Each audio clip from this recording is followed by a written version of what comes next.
Love, Mr. Mafia. Hello, my name is Richard. I'm an orphan. My parents died leaving me with only a few possessions, an old car repair shop and a troublesome younger sister. One day, I was dropping off my sister at school.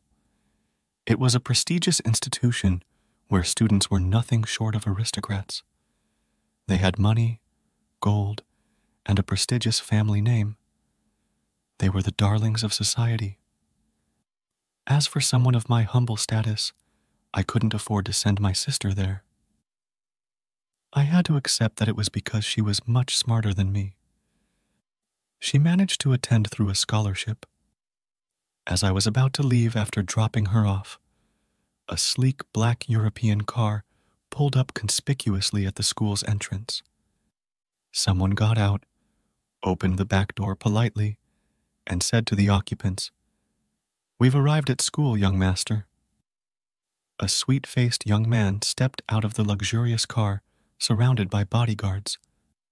I couldn't help but turn back to ask my sister, "Who's that?"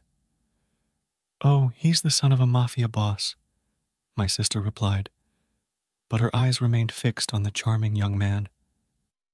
I, too, turned back to look at him and couldn't help but think, even a sweet face can belong to the mafia.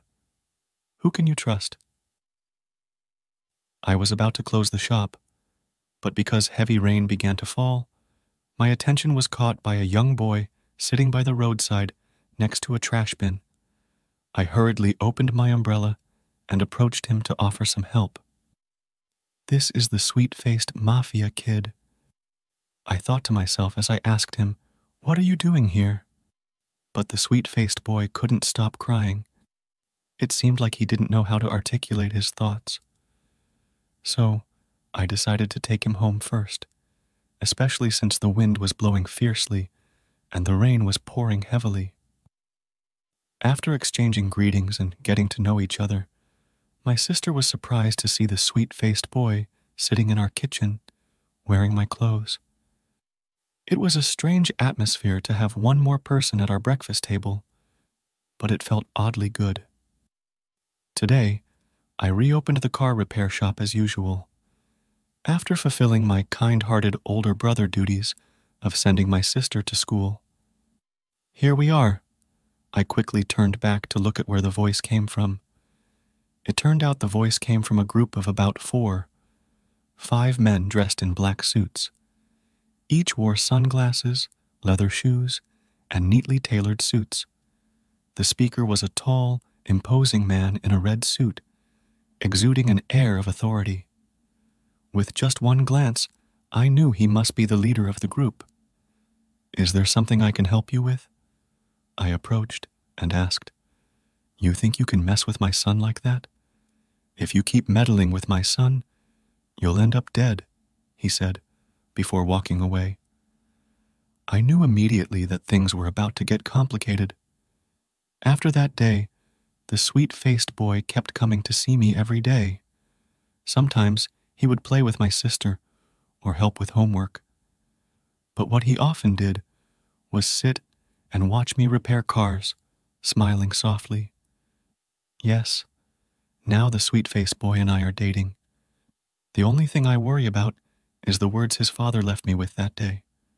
I have nothing, no parents, no reputation, a small house, little money, and a broken car. Who would endure hardships with me? Yet, the sweet-faced boy never despised me. Even though my hands are rough and I smell like engine oil, my life took a turn when I encountered love. Love that came with a storm. I don't know what the future holds. I can't say when I'll be dealt with by the sweet-faced boy's father.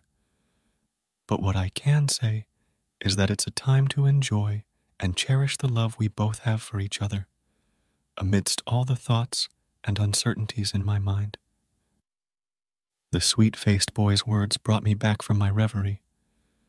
With a smile, he said, "Bro, that night we were really happy, thank you."